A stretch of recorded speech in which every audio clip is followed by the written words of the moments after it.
Magandang araw sa inyong lahat. Ngayon, aking iprepresenta ang aking poetry na tamang pangangalaga.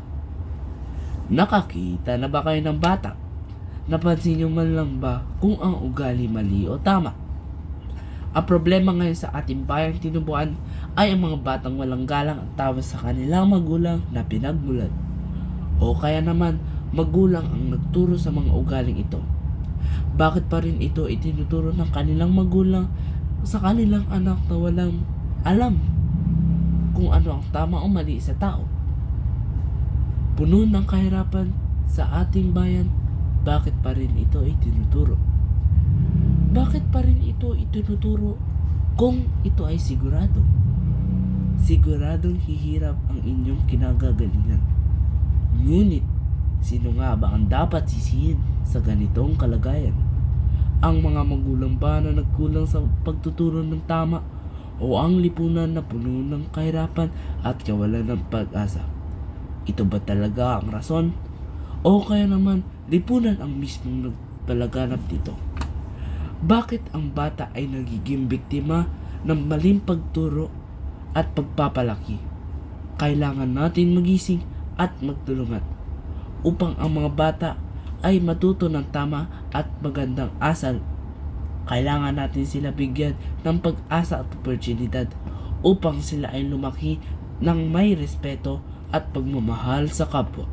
Sa pamamagitan ng pagtutulungan at pagkakaisa, magbigay ng edukasyon at gabay sa mga bata upang sila ay lumaki ng may dangal at pag-asa. At ang ating bayan ay magiging mas maunlad at mapayapa.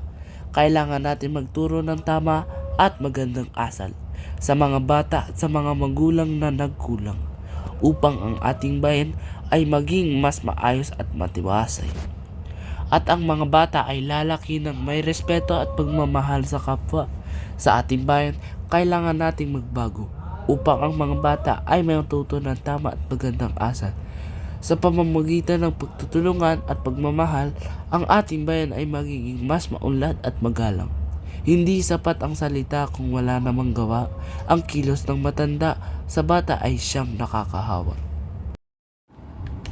Kung nais natin makita ang tunay na pagbabago, magsimula sa sarili, maging tapat at totoo. Ang disiplina ay hindi dapat idaan sa daas o galit, kundi sa mahinahong usapan at pag-uunawang malimit. Ituro ang halaga ng bawat pawis at hirap upang ang pangarap nila ay maging matayag at ganap.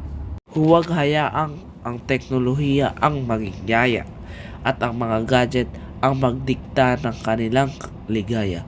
Balikan ang mga kwento, may aral at saysay na nagsilbing liwanag sa madilim nilang buhay.